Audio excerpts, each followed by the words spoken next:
اب ایک بچے کو آواز دیتا ہوں، جو عبد الماجد ہیں وہ آئیں اپنی تقریر پیش کریں۔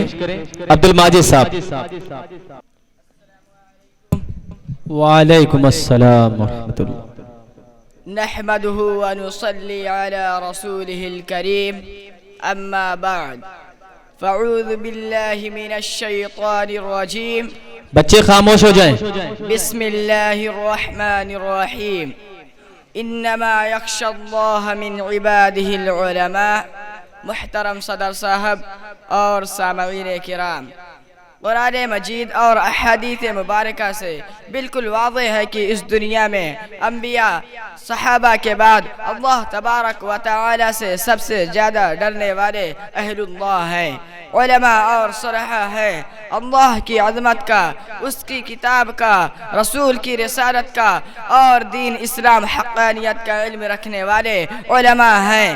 یوں تو ہر دور میں علماء کرام کی عزت و اکرام، ان کے مرتبہ اور مقام کو لوگوں نے سمجھا اور کامیابی حاصل کی۔ یہاں پر دوسری جگہ کے علماء صلحاء نے آ کر محنت نہ کی ہو، قربانی نہ دی ہو، پوری دنیا اس سچائی سے باخبر ہے۔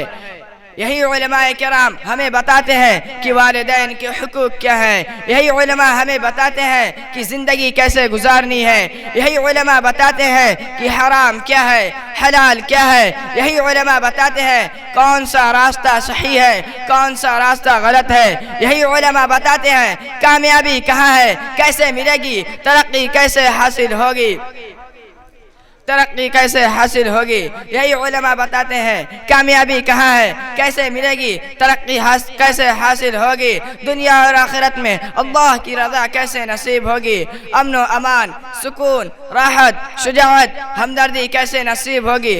افسوس کہ آج ہم علماء کرام پر، حفاظ کرام پر، اللہ والوں پر لوگ زبان درازی کرتے ہیں، ان پر تہمت الزام بلا دلیل کے باتیں کرتے ہیں، بلا دلیل کے باتیں کرتے ہیں۔ ان کو پتہ نہیں کہ اللہ کے نبی نے ہم کو نہیں، تم کو نہیں، ہمارے باپ دادا کو نہیں، بلکہ علماء کرام کے لیے فرمایا کہ علماء انبیاء کے وارث ہیں۔ ان علماء کرام صلحاء کے بارے میں سنی سنائی باتوں پر برا بھلا کہنے والوں کے لیے یقیناً بربادی ہے، تباہی ہے، رسوائی ہے، ہلاکت ہے۔